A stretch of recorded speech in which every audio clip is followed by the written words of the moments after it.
For what?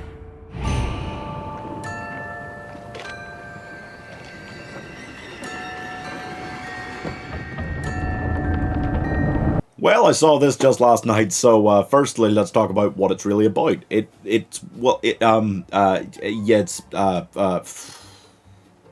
a man kills himself and then his wife binge drinks. Yep.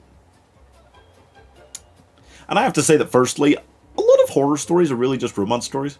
I never really think about that, but it's true. That's how the gothic genre came about. And secondly, the best horror movies are like this. So many horror movies nowadays, they just shoehorn in the tension ramping sequences wherever they happen to feel like they need another one, you know?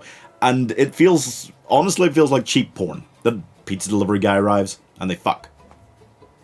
People arrive at the haunted house and the ghost fuck with them. What's the difference? It's just there to do this one thing, doesn't care about story, that's it.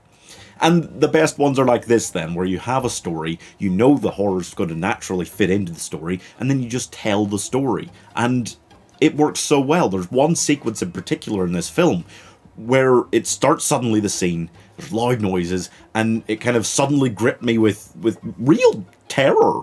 True, like, gripping terror in a way that horror movies, of the many horror movies I've watched in the last few years, don't do. And it retains that throughout that whole sequence. That was one of the scariest scenes I've ever seen, and it shouldn't have been from what was actually happening in it, but it was incredible the way it was done. And Rebecca Hall is an incredible lead for this kind of role. She plays the "I'm going mad" thing so well. And I mean, why does nobody in horror movies actually just start binge drinking as a solution to getting haunted? It seems so logical. And it's such an incredible story. The fact that it's one of those horror mysteries that rounds out well. As it unravels, it still seems good and has a good finale. That's really unusual, and that makes this instantly really good. And it is such a fascinating story, and it keeps you guessing, it keeps you terrified, and looking in the corner of the screen waiting to see this shadow, or this ghost, or whatever. It's so well done, and I'm giving The Lake House 79 out of 100. She's just going insane, she just starts binge drinking. It's about being in that most isolated moment of your life, and then starting to get haunted. It's so much scarier than the you becoming more and more isolated from those you love as you get haunted. No.